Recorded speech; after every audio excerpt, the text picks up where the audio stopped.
절기적으로 이번 주간은 고난주간입니다. 예수님께서 우리의 죄를 위하여 십자가에서 우리의 죄값을 치르고 대신 주고 주셨습니다. 그러므로 우리는 그 사실을 믿고 구원받는 겁니다. 그래서 이 고난주간은 기독교 절기적으로 굉장히 중요한 의미가 있고요. 정말 우리에게 새 생명을 주신 복된 절기입니다. 근데 이번 한 주간 동안 고난주간을 모든 교회들은 지키게 됩니다. 근데 저희 교회는 올 1년 성경 통독을 계속해서 진행하고 있기 때문에 그래서 달력에 오늘 읽을 성경 분량들이 다 매일매일 기록이 되어 있습니다. 하나님의 말씀은요, 우리 모두에게 생명이 되는 말씀입니다. 함께 은혜 받고 승리하는 저와 여러분 다 되시길 주님의 이름으로 축복합니다. 그래서 오늘 말씀을 고난주간이기는 하지만 성경 읽을 통독 분량이 있기 때문에 오늘 그 부분에 대해서 말씀을 전하는데, 오늘 요한계시록에 대해서 좀 말씀을 전합니다. 오늘 이 시대에요, 요한계시록의 말씀 굉장히 중요한 의미가 있어요. 함께 은혜 받으시고 말씀 붙잡고 승리하시기를 주의 이름으로 축복합니다. 요즘 이 성경을 함께 통독하시는 분들 가운데 몇 분들이 이런 말씀들을 해주시는 거예요. 목사님, 요즘 성경을 읽다 보니까 요즘 이 시대하고 어쩜 그렇게 똑같아요? 이 시대에 딱 맞는 말씀을 이렇게 하셨는데 목사님 그런 달력을 구하셔가지고 그 달력대로 진행하시는 건가요? 아니요. 하나님의 말씀은 누가 읽어도 은혜입니다. 어느 시대에 읽어도 은혜입니다. 하나님의 말씀은 누구에게든지 다 동일하게 생명의 말씀입니다. 그래서 우리가 성경을 표현할 때 생명의 양식, 생명의 말씀 그러잖아요. 오늘 시간도 함께 말씀을 듣다가 하나님의 생명을 누리시기를 주의 이름으로 축복합니다. 오늘 말씀의 제목은 그래서 요한계시록을 한마디로 좀 요한계시록 이렇게 굳어져 있는 말씀이 아니라 성경에 기록되어 있는 성경의 그 제목으로 되어 있는 말씀이 아니라 어떻게 조금 더 쉽게 적용적 차원에서 다른 표현으로 어떻게 표현할까? 그래서 한 주간 동안 요한계시록을 연구하고 또 요한계시록을 연구하다 보니까 또 이단도 더 연구해 봐야 되고 그래서 연구하고 말씀 읽고 기도하고 은혜 받고 준비하다가 한마디 딱 제목을 잡았는데 같이 하겠습니다. 조금만 더 힘을 내세요. 다시 한번요. 조금만 더 힘내십시오. 그럴 수 있는 여러분 되시기 바랍니다. 조금만 더 힘내면 됩니다. 조금만 더 믿음 지키면 됩니다. 그러면 새날이 온다는 거예요. 그게 요한계시록의 결론인 거예요. 그래서 요한계시록의 이제 말씀을 우리가 들을 때에 우리가 함께 믿음으로 받으시기를 바라는데, 우리가 성경을 읽을 때에요 꼭 하나 참고하실 것이 있어요. 뭐냐면 그 시대의 배경이에요. 성경은 그 시대의 배경을 중심으로 해서 쓰여졌어요. 왜? 그 시대 사람들에게 이해가게 하기 위해서. 근데 이제 그 시대를 배경으로 했지만 설교라고 하는 건 뭐냐? 이 시대에 사는 성도님들에게 그 시대의 내용을 풀어서 전해드리는 것이 설교인 거예요. 설교 아시지요? 그러니까 목회자는 그 시대의 배경도 알아야 설교를 제대로 전할 수 있는 거예요. 그 시대는 언제 시대예요? 성경에 기록됐을 그 시대. 그 시대가 그 시대의 배경과 그 시대의 여건을 빼놓고 설교를 하면 잘못하면 격길로 갑니다. 왜 굳이 이 말씀을 드리냐? 이단들이 다 그렇습니다. 그 시대의 배경을 생각하지 않고 무조건 말씀 갖다가 이 시대에만 가져 막 무조건 적용을 하려고 하다 보니까 이단들이 나오는 거예요. 그래서 신학을 이 목회를 하려면 목회자들이 신학을 왜 공부하느냐? 그 시대의 배경을 제대로 알고 말씀을 해석하기 위해서. 그 시대에 합당한 그림을 가지고 있는데 그 시대를 알아야 오늘 이 시대를 사는 성도님들에게 말씀을 제대로 전달할 수가 있어요. 예를 들면요, 어른들 설교하듯이 제가 어린아이들 앞에 가서 설교하면 아이들이 알아듣겠어요? 거기에 맞게 해야지. 오늘 이 시대를 사는 성도님들에게, 오늘 이 시대에 사시는 성도님들에게 맞게 전해드려야 되잖아요. 그러면 그 옛날 기록됐을 때 그 시대의 배경을 충분히 이해하고 말씀을 보아야 되는데 요한계시록 대부분 그렇게 안 봅니다. 자의적으로 무조건 해석합니다. 짜맞추기 해석을 합니다. 그러니까 이단들이 나오는 거예요. 제가 왜 서두에 장황한 말씀을 드리냐? 요한계시록 그 시대의 배경을 이해하면 요한계시록 충분히 이해할 수 있어요. 굉장히 어려운 말들이 많이 있어요. 암시적인 말들이 많이 있어요. 그 시대는 어떤 시대였느냐? 로마 황제들이 그 지역을 아주 그냥 억압하는 시대입니다. 그 중에서도 아주 사람을 아주 그냥 학살하고 한 사람을 처형하고 기독교인들을 박해하는 아주 대표적인 한 사람이 있었는데 도미티안 황제라고 하는 사람입니다. 도미티안 황제는요 얼마나 기독교를 박해했느냐, 그 사람은 그런 배경을 가지고 있어요. 그 황제가 되면 자기가 제일 위에 올라가려고 자기 자신을 신격화시킵니다. 황제를 신격화시켜요. 그래서 모든 사람들은 자기 앞에 다 무릎을 꿇어야 되고 자기 앞에 다 엎드려 절해야 됩니다. 그게 황제예요. 그러면 자 보세요. 그런 어떤 상황에서 볼 때 가장 적이 될 만한 종교는 어디요? 기독교입니다. 왜요? 기독교는 하나님 외에 위에 아무도 없어요. 하나님밖에 없어요. 위로 하늘에 하나님밖에 없어요. 절대 기독교는 그러기 때문에 어떤 나라에 가도 타협하지 않습니다. 사상과 타협하지 않습니다. 토속 종교와 타협하지 않습니다. 어떤 비판이 총칼이 들어와도 타협하지 않습니다. 왜요? 우리 위에는 하나님밖에 안 계십니다. 우리가 섬길 분은 하나님밖에 없습니다. 왕도 섬김의 대상이 아닙니다. 대통령도 사상도 어떤 학문 어떤 철학도 우리가 섬길 분은 하나님밖에 없습니다. 그렇기 때문에 기독교는요 탄압이 끊이지 않는 거예요. 핍박받는 것이 끊이지 않아요. 왜? 하나님밖에 몰라. 하나님밖에. 좀 적당히 좀 토속 신앙과 좀 타협도 좀 하고 미신 샤머니들과 타협도 좀 하고 좀 기독교도 말이죠 부족도 좀 그리고 좀 이렇게 비료도 붙이고 좀 이렇게 적당히 하면 괜찮아요.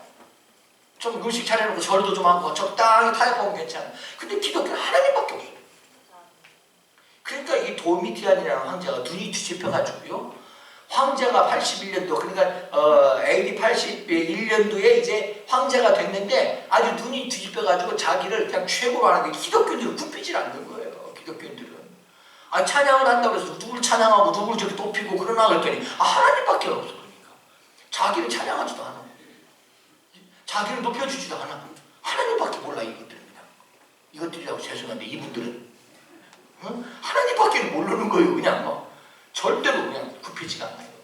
거기다 대고 한 2년쯤 지났는데 황제가 되고 한 2년쯤 돼가지고 이제 황제 신격화를 시키고 막 높여주고 막 그랬는데 어린 아들이 딱 죽었어요. 아들이 죽으니까 아들을 굉장히 좋아했는데 사랑하고 좋아했는데 아들이 죽으니까 아들을 신격화 시켰어요. 그래서 아들을 신격화 시켜놓고 신의 아버지가 자기요. 자기 아내는 신의 어머니요. 신보다 더 높아 막. 그래가지고 신의 아버지, 신의 어머니가 돼가지고 막 아주 모든 사람들을 다 엎드려 전하게 만들고요. 그렇지 않은 사람은요 원형 경기장에 몰아넣고 사자들에게 찢겨 죽게 만들고요. 온갖 핍박을 다 화형시켜서 처형시켜버리고요. 말 안 듣는 사람은 그냥 잡아다가 유배를 보내버려요. 외딴 섬에 유배를 보내버려요. 외딴 섬에 유배 같은 많은 사람들 중에 한 사람이 누구냐면 사도 요한입니다. 굽히지 않다가 절대로 굽히지 않아요. 그 환난과 핍박 가운데에도 그 많은 사람들이 죽어나가고 그러는 데에도 절대로 굽히지 않던 그런 사람 중에 한 사람이 사도 요한이었고 사도 요한이 유배를 당해서 이제 반모섬에 유배를 당하게 됩니다. 반모섬에 쫓겨난 거예요. 그래서 이제 우리가 요한계시록을 우리가 잘 좀 볼 때 이해할 때 이 배경, 지금 말씀드린 이 배경을 우리가 잘 이해하셔야 되는데 요한계시록 쭉 읽다 보면 막 핍박, 환란, 뭐라 그럴까요? 좀 무서운 그림들 이런 것들이 많이 나와요. 막 불이 나오고 용광로가 나오고 막 별게 다 나와요. 무슨 아주 그냥 혐오스러운 어떤 일들도 막 나오고 너무 많이 나와요. 그게 뭐예요? 그 시대가 그렇다는 거예요. 비유적으로 그 시대가. 지금 그 시대가 그런 거예요. 그래서 요한계시록을 볼 때에 우리가 분명한 것은요. 그 어려운 시대에 살아가는 성도들에게 하나님께서 주시는 말씀이구나. 그 다음에 또 하나 하나님의 말씀 따라서 하겠습니다. 하나님의 말씀은 언제나 생명입니다. 그렇기 때문에 오늘 우리에게 주시는 이 말씀에게도 동일하게 하나님의 능력이 우리에게 임하게 되는 것입니다. 그 시대 사람들에게도 필요했지만 오늘 우리에게도 주시는 말씀이에요. 그 환난과 핍박. 오늘 요즘처럼 이렇게 예수 믿기 어렵고 교회 가기 마음 편하게 가기도 어렵고 막 분위기를 여론이 그렇고 세상이 다 뒤집어서 지금 이런 판에 우리가 참 어렵잖아요. 마치 그런 거하고 똑같은 시대적 배경을 가지고 있단 말이죠. 자, 그래서 저는 오늘 시간에 요한계시록에서 큰 대략적인 것을 좀 말씀을 드리겠는데 아주 핵심적인 뉴스 몇 가지만 말씀드려 봅니다. 첫 번째는 요한계시록 1장 1절 말씀을 함께 봉독하겠습니다. 시작. 예수 그리스도의 계시라. 이는 하나님이 그에게 주사 반드시 속히 일어날 일들 그 종들에게 보이시려고 그의 천사를 그 종 요한에게 보내어 알게 하신 것이라. 여기에 보면 이렇게 표현합니다. 예수 그리스도의 계시라. 요한계시록, 그러니까 요한계시록을 누가 썼느냐? 사도 요한이 썼습니다. 사도 요한이 썼어요. 이게 쓴 저자는 사도 요한이에요. 그러나 이것을 쓰도록 말씀을 주신 분은 예수 그리스도입니다. 그럼 이렇게 표현할까요? 기록한 저자는 요한이지만 원 저자는 예수님이십니다. 예수님이 주신 말씀이에요. 그렇기 때문에 예수님께서 주신 말씀은 어느 누구에게나 어느 시대에게나 생명의 말씀입니다. 그래서 하나님의 말씀은요, 너무 어떤 의미가 뭘까, 뜻이 뭘까 막 짜맞추고 너무 그러지 말고 그냥 말씀 그대로가 복입니다. 말씀은 말씀 그대로가 복이에요. 자, 마치 이런 거하고 똑같아요. 성경 읽는 분들이 가끔 보면 저희가 질문합니다. 목사님, 저 어떤 날에 성경 읽다가요, 이게 무슨 뜻일까 막 해가지고 막 생각하다가 못 읽었다는 거예요. 아니요. 하나님의 말씀 너무 생각하지 말고요. 지금 궁금하면 저한테 와서 물어보시고, 저도 궁금하면 또 찾아보고 기도해보겠지만, 정말 성경은요, 그냥 말씀 그대로 아는하세요. 말씀 그대로 아는이에요. 같이 하겠습니다. 하나님의 말씀은 말씀 그대로 아멘입니다. 그렇게 되시길 바랍니다. 먼저 그런 믿음과 사모함이 있어서 말씀을 대할 때 은혜가 되는 거예요. 누가 주신 말씀이에요? 하나님께서 주시는 말씀이에요. 누구에게요? 오늘 그 시대의 사람들에게 주시는 거지만 오늘 이 말씀은 생명의 양식이기 때문에 오늘 나에게 주시는 말씀인 거예요. 그래서 오늘도 나에게 주시는 말씀으로 그대로 아멘 되시기를 주님의 이름으로 축복합니다. 그래서 이제 9절 말씀에 보면 1장 9절 말씀에 보면 이제 사도 요한이 어디에서 썼느냐 하는 것이 기록되어 있어요. 한번 보시겠습니다. 시작. 나 요한은 너희 형제요 예수의 환난과 나라와 참음에 동참하는 자라. 하나님의 말씀과 예수를 증언하였으므로 말미암아 반모라 하는 섬에 있었더니. 이제 예수님을 믿고 예수님을 전했다고 해서 핍박받고 유배가 됐는데 반모섬에 유배됐어요. 반모섬에서 기도하다가 예수님이 주시는 말씀을 기록한 것이 요한계시록이에요. 그게 요한계시록. 근데 요한계시록 시작할 때 보면은요, 요한계시록 시작할 때 보면 그 앞부분에 이제 뭐 7교회가 나와요. 소아시아의 7교회들에게 이제 편지하노니, 소아시아의 7교회에 편지하노니. 그래서 소아시아 7교회에 편지한 내용들이 요한계시록인 거예요. 요한계시록. 그래서 이 요한계시록은 그 당시에 각처에서 흩어져서 예수 믿는 사람들에게 사도 요한이 예수님으로부터 받은 내용을 편지로 전한 거예요. 편지로 전한 거. 그 당시에 있는 성도들에게. 그러니까 그 당시에 있는 성도들이 이해 갈 만한 어떤 환난과 핍박 가운데 있었는데 그 환난과 핍박 가운데 있는 사람들에게 주시는 말씀이에요. 오늘 이 시대에도 이 곤고하고 어렵고 힘든 여건 가운데 뭐 전염병으로 또 사회적으로 뭔 여건으로 이렇게 힘들고 어려운 가운데 예수 믿고 어렵게 예수 믿고 예배하는 오늘 저와 여러분들에게 주시는 주님의 말씀인 거예요. 그게 말씀인 거예요. 옛날이나 지금이나요.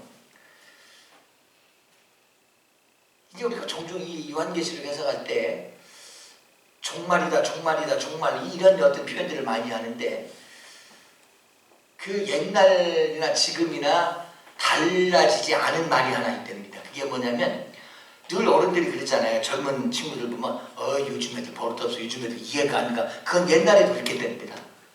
옛날에도 우리 장로님 어려서 그 어른들이 아이고 요즘 애들 버릇없어 그랬대요. 요즘 애들만 버릇없는 게 아니라 그때도 그랬대요. 근데 또 하나 말이 있어요. 뭐냐? 옛날에도요 말세야 말세. 근데 지금도 말세야 말세. 맨날 옛날에도 말세. 예수님 오실 때도 말세야 말세. 예수님 때도 그랬어요. 말세야 말세. 요한계시록 때도 말세야 말세. 왜요? 그만큼 환난과 핍박이 많았던 거예요. 말세와 같은 정말 모든 것이 다 끝났다 라고 할 것처럼 보여졌던 환난과 핍박과 억압이 그런 시대가 끊이지 않았다는 거예요. 지금까지 끊이지 않았어요. 그래서 어떤 특정한, 많은 사람들은 이야기합니다. 어느 특정한 시기가 자꾸 시기에 예수님 오신다고 날짜를 짚어요. 근데 아니요. 예수님 오실 때도 예수님도 곧 오신다. 말세야 곧 온다. 말세야 말세. 사도 요한도 말세야 말세. 지금도 말세야 말세. 지금도 그래요. 곧 오실 줄 알아요. 근데 자, 요한계시록 1장 2절 말씀을 한번 보실까요? 시작. 요한은 하나님의 말씀과 예수 그리스도의 증거 곧 자기가 본 것을 다 증언하였느니라. 자기가 본 것을 다 본 것. 그러니까 계시, 요한 계시록 그랬는데 계시라는 말은 숨겨져 있고 감추어져 있는 것이 보여졌다 그 말이에요. 그래서 사도 요한이 하나님께서 그 신비한 것들을 보여주심으로 지금 그것을 기록했다 그 말이에요. 자, 그런데 계시라는 말은 그런 거거든요. 그러니까 여기에 기록됐을 때 예를 들어서 2020년 4월 30일 날 예수님 오신다라고 기록되어 있지 않으면 계시기 때문에 그 사도 요한이 그걸 본대로 썼기 때문에 날짜를 구체적으로 밝히지 않았으면 그 믿으면 안 돼요. 앞으로 우리 신앙생활할 때 무슨 얘기인지 아시겠지요? 자, 근데 이거예요. 이 한국의 이단들이 세계 종교, 세계에서 이단이 기독교 이단이 제일 많은 나라가 한국이 됩니다. 다시 예수님 오셨다고 말하면 다시 오신 예수님이 제일 많은 나라가 한국이 됩니다. 이상하게 한국은 이 이단들이 판을 치는 경향이 많아요. 그런데 이단들, 기독교 이단들을 제가 이제 공통적으로 보니까 한 가지는 뭐냐면 종말의 시기입니다. 예수님 언제 다시 오십니다. 언제 세상이 끝난다. 저도 작년에 어떤 분에게 문자를 누가 받았다고 그래서 저도 전달받아가지고 제가 가지고 있는데 4월 30일이 그분이 알려준 바는 4월 30일이 종말입니다. 내일 모레 곧. 그러면 자 보세요. 종말을 이렇게 분명히 알면 그분은 지금 뭐 하실까요? 성전에 가서 기도하고 준비해야죠. 근데 제가 보기에는 기도 하나 돌아다니는 것 같더라고. 이상하게 이단들은 꼭 날짜를 정해서 위기감을 조성해가지고 그날 오신다고 몰아갑니다. 근데 그날이 또 지나갔어요. 그러면 이야기합니다. 하나님은 사랑이 많으셔서 1년만 더 참고 기다리게 하셨다고. 늘 그런 식이에요. 날짜를 정해요. 날짜를. 그런데 예수님이 말씀하셨어요. 뭐라고 말씀하셨냐면 마지막 날은, 마지막 종말의 때는 언제 오느냐? 도적과 같이, 도둑과 같이. 도둑이 신고한 겁니까? 알려고 옵니까? 벨 누르고 옵니까? 도둑은 그냥 옵니다. 어느 날인가 갑자기 샥 왔다 갑니다. 도둑과 오죽하면 예수님께서 알아듣기 쉽게 도둑같이 오겠다 그래서 도적같이 오겠다. 또 노아의 때처럼 오겠다. 노아의 때가 뭡니까? 흥청망청 그냥 하나님 모르고 그냥 막 자기 좋은 대로 막 살다가 어느 날 갑자기 노아의 때가 왔잖아요. 홍수난리가 왔잖아요. 노아의 때처럼 오겠다는 거예요. 또 마태복음 24장 44절 말씀에는 그러기 때문에 이렇게 하라고 말씀합니다. 그렇게 오니까 이렇게 하라는 거예요. 이게 중요한 거예요. 시작. 이러므로 너희도 준비하고 있으라. 생각하지 않을 때에 인자가. 자, 그러므로 중요한 것은 뭐예요? 언제 올지 모르니까 늘 준비하고 있으라. 늘 준비하고 있으라. 언제가 중요한 것이 아니라 예수님도 곧 오신다고 그랬거든요. 사도 요한 때도 곧 온다고 그랬고 지금도 곧 오실 거예요. 그렇기 때문에 그때나 지금이나 시대가 달라도 늘 곧 오실 줄로 믿고 준비해라. 그 때와 시기는 아버지께서 정하시느니라. 하나님께서 정하시는 건데 자꾸 사람이 정해요. 그래서 제가 볼 때는 날짜 정해놓고 유혹하는 데는 아무리 달콤해도 결코 넘어가지 마십시오. 제가 아주 장담을 합니다. 제가 예언을 합니다. 그날에 예수님 안 오십니다. 그날 오시면 사람이 정한 날짜에 오시는 거기 때문에 사람에게 끌려다니는 하나님이 아니십니다. 제가 예언을 할게요. 4월 30일 날 안 오세요. 29일 날 오실지 몰라요. 5월 1일 날 오실지도 몰라요. 근데 꼭 날짜를 정해놓고 그걸 몰아가고 있어요. 그게 이단들의 특징이에요. 그래서 예수님도 늘 말씀하시잖아요. 늘 오늘일 줄로 믿고 오늘 오시리라는 믿음 가지고 준비한 자가 되라. 준비된 자가 되라. 같이 하겠습니다. 곧 오실 줄로 믿고 사모하고 준비합니다. 그런 믿음이 되라는 거예요. 제가 옛날에 진작에 알았으면 제가 지금 공부 잘한 사람 됐을 거예요. 제가 이제 공부 과정을 다 마치고 나서 이렇게 보니까 아이고 그때 진작에 깨달을 걸 하는 게 하나 있어요. 이런 거예요. 시험 볼 때 이번 시험 망쳤어. 그럼 다음 시험부터 잘해야지. 다음 시험 잘해야지. 근데 잘합니까 안 합니까? 안 해. 그리고서 그때도 또 그래. 다음 시험 또 잘해야지. 그러다 보니까 졸업이요. 그러다 보니까 졸업했어. 다음에 잘해야지. 다음에 잘해야지. 하다가 보니까 졸업이라고. 아 그러면 우리가 이루 받아요. 아 예수님 때도 곧 오신다고 그랬는데 안 오셨어. 사도 요한 때도 곧 오실 줄 알았는데 안 오셨어. 지금도 곧 오신다고요? 에이 목사님 안 오셔요. 설마 설마 그때도 안 오셨는데 지금도 장담 못합니다. 근데 분명한 것은 제가 예언합니다. 같이 하겠습니다. 가까워졌다. 예수님 때보다 지금 더 가까워졌습니다. 사도 요한 때보다 지금 더 가까워졌습니다. 지금 이 시대를 사는 성도들은 확실히 준비하는 성도가 되어야 됩니다. 저는 지금 이 시대의 이 코로나와 이 어떤 여건 가운데서 저는 분명히 말씀드립니다. 여러분 준비하십시오. 언제 있는지 모르지만 여러분 믿음이 늘 준비되어 있는 살아있는 생명력 있는 믿음 될 수 있도록 사모하고 기도하시기 바랍니다. 그리고 은혜 받으려고 하시기 바랍니다. 저는 경험해 봤어요. 또 기회가 건강하고 힘 좋을 때는 늘 그런 믿음이잖아요. 아 나중에 내가 기회 주어지면 열심히 해야지. 내가 기회 주어지면 열심히 해야지. 자, 제가 솔직하게 말씀드릴까요?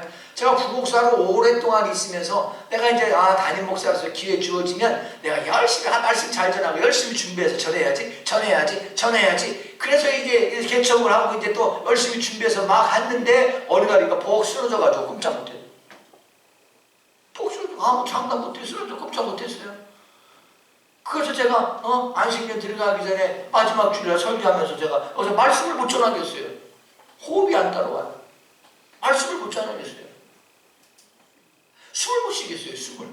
그래서 제가 그날 설교한 거 내가 잊어버리지 않아요. 주 안에 있는 나에게. 그래서 제가 그날 주 안에 있는 나에게 우리 1절 찬송합니다. 그리고 성도들 막 찬양할 때 숨고르게 했어요. 하고 또 숨 좀 또 골라지면 또 몇 말씀 전하고 2절 합니다. 또 찬양하고. 제가 그런 식으로 그날 이끌어갔어요. 1부 예배 끝나고 나 2부 도저히 못하겠다.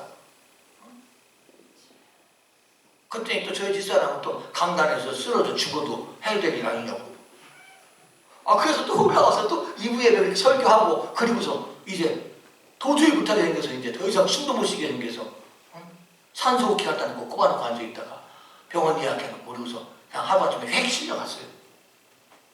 요즘 코로나 이제 해가지고 코로나 걸리니까 이제 코로나들이 이제 많이 나오는데 코로나 얘기 나오니까 이제 코로나 감염되신 분들 보면은 이제 어떤 병상에 특수 병실에 집어넣잖아요. 이렇게 거기서 치료받게 하잖아요. 그 병에서 그게 이제 무슨 감염병을 번지지 않게 하는 밀폐된 공간인데 죄송한데 저도 거기 들어가 봤어요. 그때 거기 들어가서 2주간인가를 그 안에서 하는데요.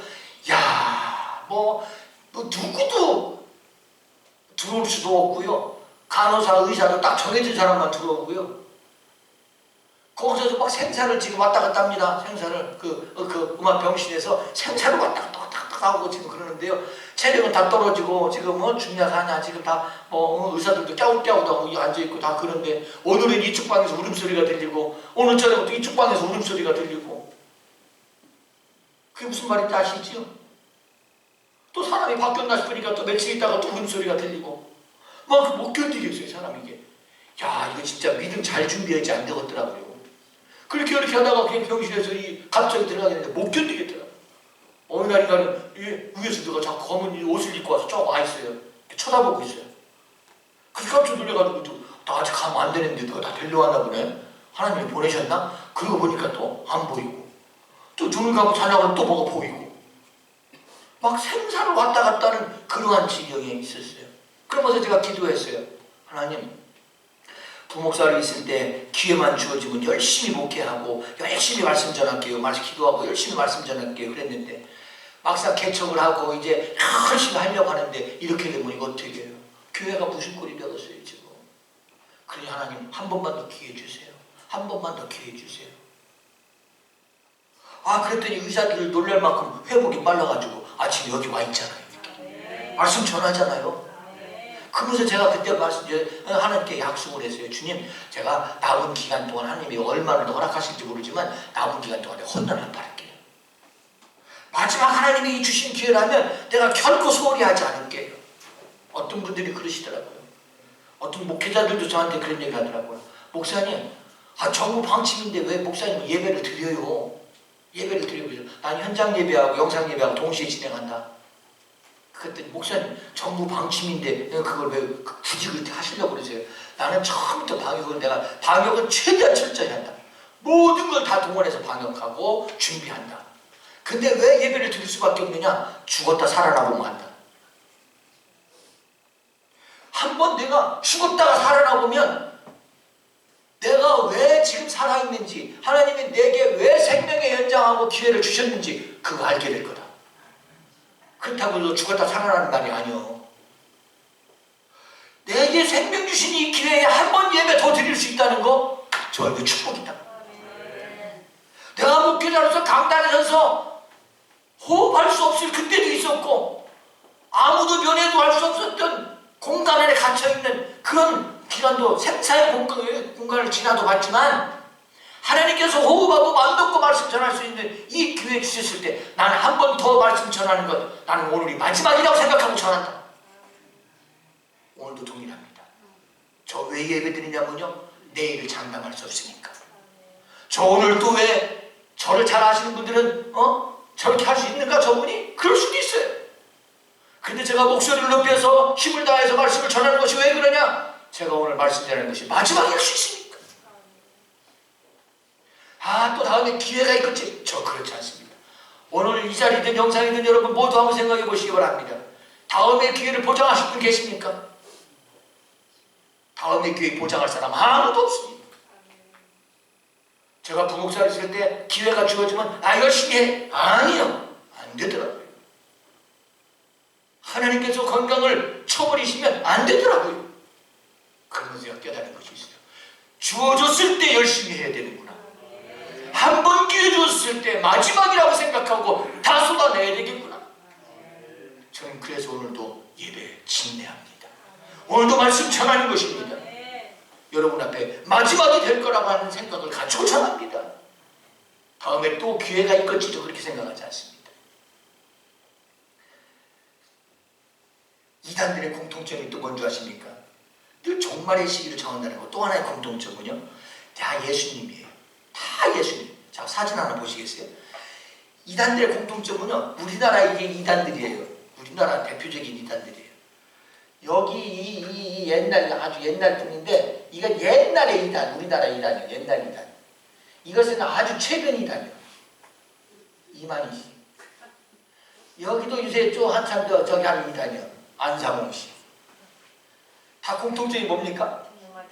다 말 탔지요? 말인데 말이 무색하네. 다 흰말 탔어요. 옛날부터요, 이렇게 교주들, 내가 자칭 예수라고 하는 사람들, 독재자들 다 흰말 탑니다. 흰말이 권위의 상징입니다. 그래서 요한계시록에도 뭐라고 하냐면 흰말 타고 오신다고 그랬거든. 예수님 다시 오실 때. 그랬더니 다 흰말 타고 사진 찍어. 저도 흰말 타고 교주가 될지도 몰라요. 예수 다시 오신 예수님. 다 흰말 타서 다. 그래놓고 이 사진 다 걸어놓고 뭐라고 그러냐? 내가 예수라는 거예요. 내가 예수. 제가 이번에 이 말씀을 요한계시록 보고도 이단들이 왜 이렇게 요한계시록 가지고 장난을 칠까 봤어요. 참 이런 희한한 방법 가지고 다 장난을 치대요. 안상홍이라는 사람이 있어요. 여기서 이렇게 쭉 가시다 보면 유성 쪽으로 가다 보면 중간에 왼쪽에 조그마한 새로 생긴 하나 교회가 있어요. 건축할 때 보니까 교회라고 하는 뭐 간판도 안 쓰고 막 그냥 건축을 하더라고. 근데 건물이 올라갈수록 보면 교회 같은데 무슨 교회가 일리 오지? 이상한 교회가 왔어요. 그게 안상홍이에요. 근데 이 안상홍이 이제 거기서도 이제 다시 재림하신 예수님이라고 하는데 뭐라고 하냐?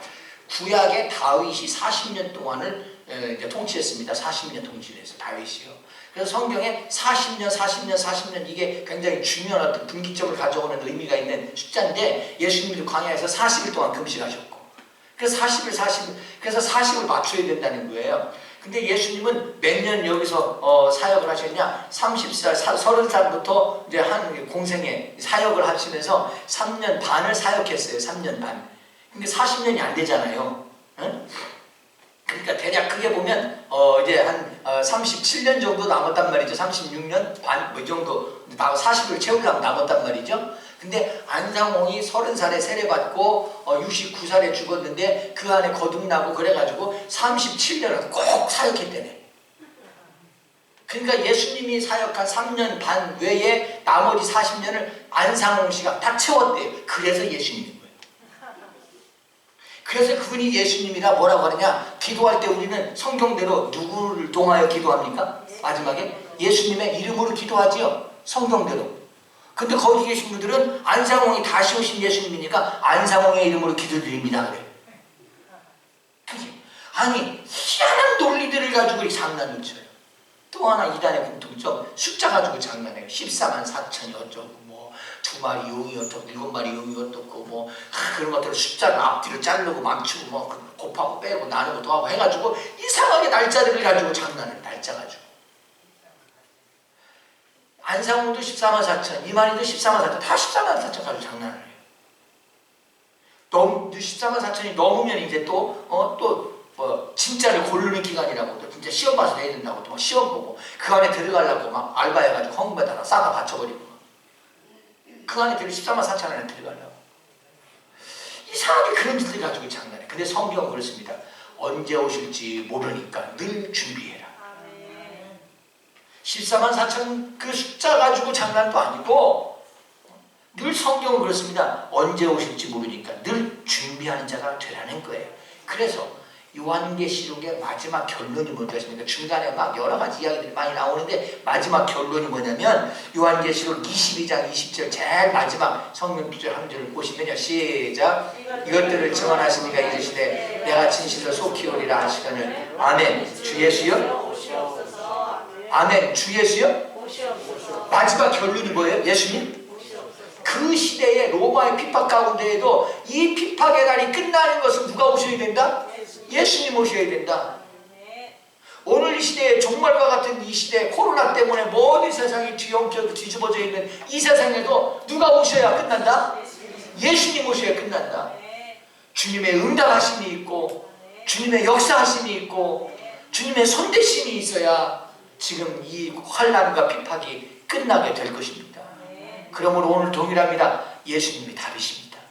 예수님 오셔야 해결됩니다. 예수님 오시면 반드시 이기게 될 줄로 믿습니다. 믿음의 성도들은 반드시 승리의 찬송을 부르게 될 줄로 믿습니다. 그러므로 여러분에게 오늘도 부탁합니다. 예수님이 오셔야 됩니다. 예수님이 오시면 됩니다.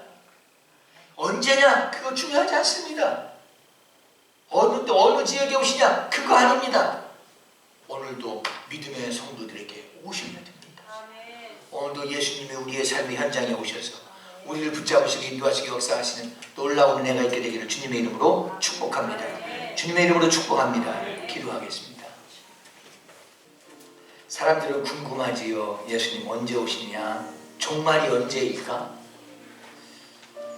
과연 예수님은 어떤 모습으로 오실까? 궁금합니다. 많은 유혹들이 있습니다. 14만 4천, 뭐 어떤 숫자 이런 개념들이 있습니다. 근데 요한계시록의 결론은요, 예수님입니다.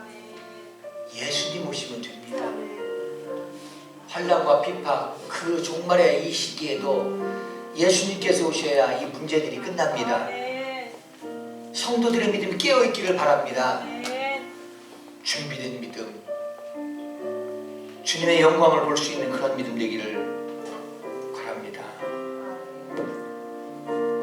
오늘도 예수님이 우리의 인생의 답입니다.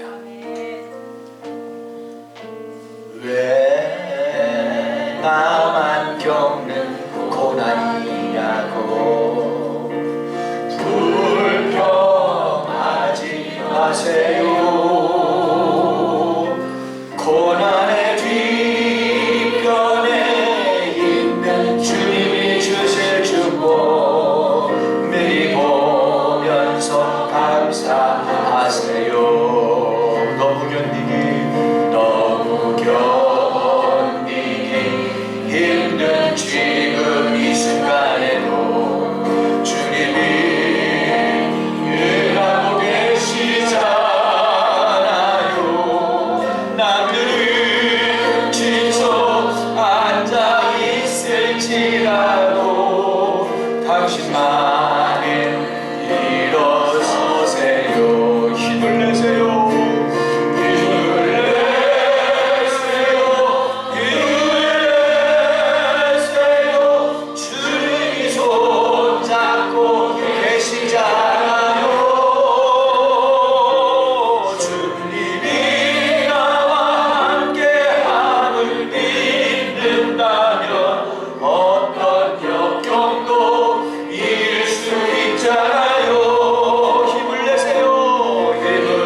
됩니다. 지금 준비하는 것이 중요합니다. 어디에 오실까가 아닙니다. 지금 내 안에 오시는 겁니다. 예수님 모셔야 됩니다. 예수님 붙잡아 주셔야 됩니다. 오늘도 주님을 사모하는 한 주간, 특별히 고난 주간입니다. 그런 믿음 되시기를 주님의 이름으로 축복합니다.